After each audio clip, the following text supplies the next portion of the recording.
In this tutorial, we're going to take a look at the Christmas carol, O Holy Night. One of my favorites. It's not really jazz, it's more straight ahead, and it's in 6/8 time, and it's fairly easy to play. I'm going to post a link to the sheet music below, and I'm going to talk about it once I play it. So when I play it through, I'm going to play the entire tune and then a chorus of solo, which I think is a good idea because it's one of those tunes that might be fairly easy for you to solo over, and I'll give you some soloing strategies for that. But also how to handle the 6/8 ostinato rhythm in the left hand. This is one of my arrangements. I hope you enjoy it. Let me play it through and then we'll come back and discuss the details.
Okay, so the first thing that you're going to notice about this is that it is in 6/8 time.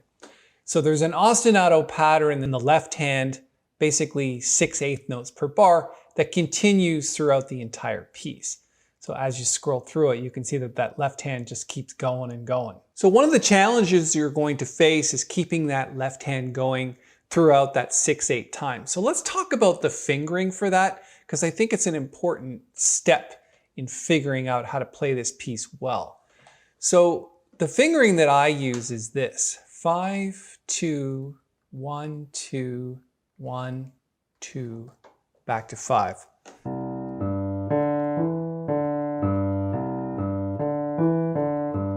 So 5, 2, 1, 2, 1, 2, right? I mean, and when you continue that, even with the E minor chord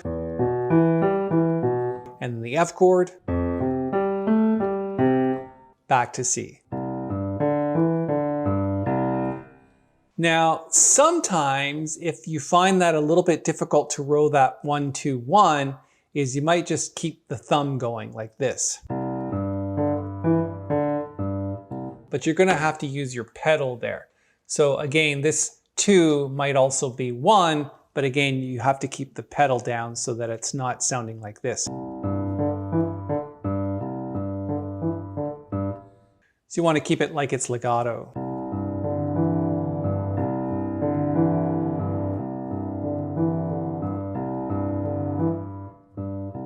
Now, it's probably a little bit challenging to get the right hand to go along with that. And of course, there's a lot of notes in the left hand, so you want to keep that going as much as you can.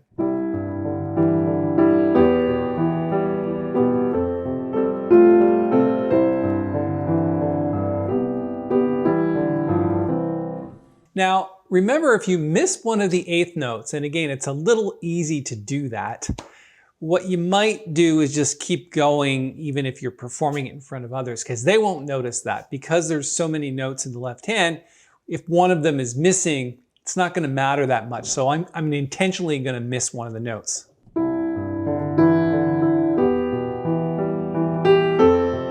In both of those first two bars, I left off the last note. So again, if you leave out a note here and there, it's really not going to matter that much. Now, the next thing you'll notice about this is when you're talking about the key of the moment, it's really C. So 1, 3, 4, back to 1, and then it gets to 5 here over at the G and back to 1. And that continues like for the first several bars. And then all the way up until you get to here, it's all white notes. Nothing outside of C. So not that difficult to play. And then it jumps temporarily into the key of E minor because you've got a B7 chord over here. And that's actually spelled in those notes.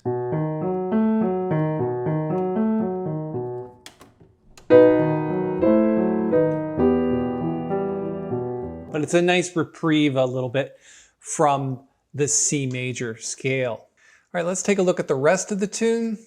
So it keeps going in E minor for a little bit, then it gets back into C and stays in C for the rest of the tune. Now, I think it's important to play this with a lot of feeling. It's just one of those tunes where there's not a lot of interest in the chords themselves. They're just tertian chords, triads really. There's hardly any sevenths in the tune except for the B7 chord that we talked about just a moment ago. But when you get to this part where we're talking about, let's start from bar 31.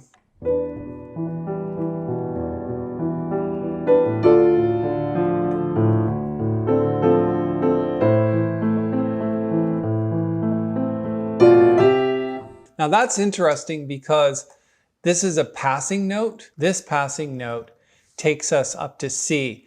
So it could have stayed in A.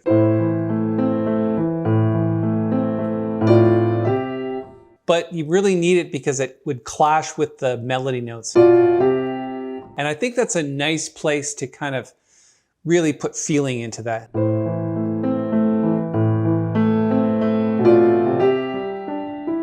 And what I'm doing is once in a while, when you want the feeling to go, just put a retard on it a little bit.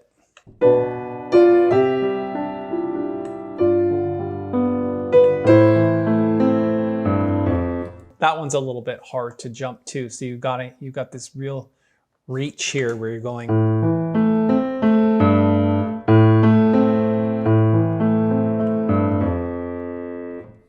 Okay, so be mindful of that.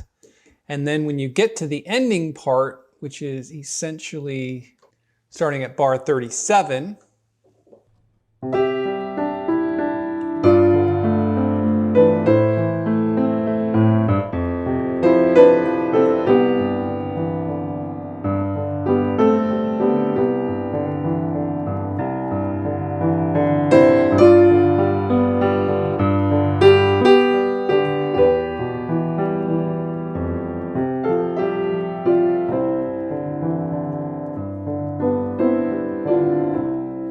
now what I did there, and you have to be careful with this, is if you go to the E and you hit it too hard, it's going to sound out of place. It seems like the obvious thing to do to get really loud on that E minor chord. I'm really talking about here because this is like the destination of the whole tune. Everything kind of leads up to that point. But I didn't play it louder than normal. What I did was I slowed down, put a retard just before it, and just played it very clearly so that it just kind of stands out. So